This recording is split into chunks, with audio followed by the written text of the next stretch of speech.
Nous sommes, nous, spécialisés en produits agroalimentaires.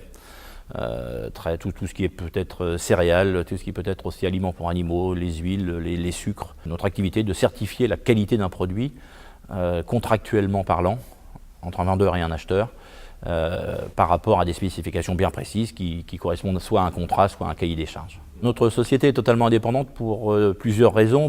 Déjà pour des capitaux, on va dire, qui sont complètement fermés. Absolument aucune participation, que ce soit d'un vendeur, d'un acheteur ou d'une quelconque organisation professionnelle.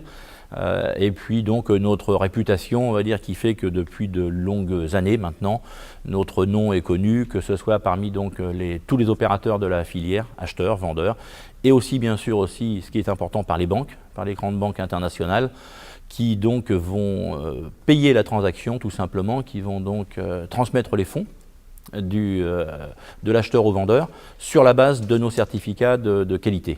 La première étape de notre métier, c'est de prélever des échantillons et de se constituer des échantillons représentatifs d'un embarquement. C'est un embarquement qui peut représenter un tonnage de 5 000, 10 000, 20 000, 25 000 tonnes, qui est une taille, ce qu'on appelle une taille handimax, qui est très, très courante.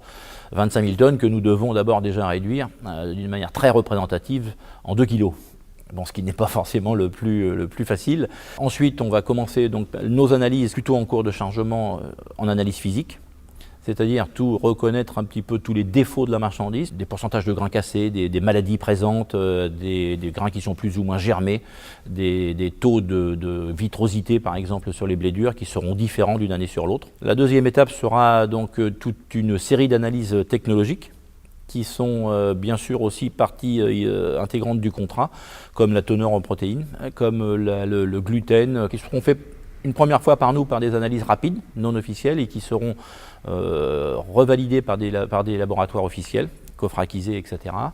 Et la troisième étape ce seront des analyses beaucoup plus chimiques dans des laboratoires spécialisés, où on demandera donc de déterminer la qualité sanitaire du produit, ce que l'on appelle d'une manière courante l'aptitude à la consommation humaine, avec des analyses beaucoup plus poussées et pointues, comme les teneurs en résidus de pesticides, en fongicides, en radioactivité, en métaux lourds, etc., et j'en passe. Nous avons une bonne connaissance, on va dire, donc de la demande des pays importateurs. Les cultures existantes donc au Maghreb sont très très exigeantes, on va dire, sur l'aspect fini du produit.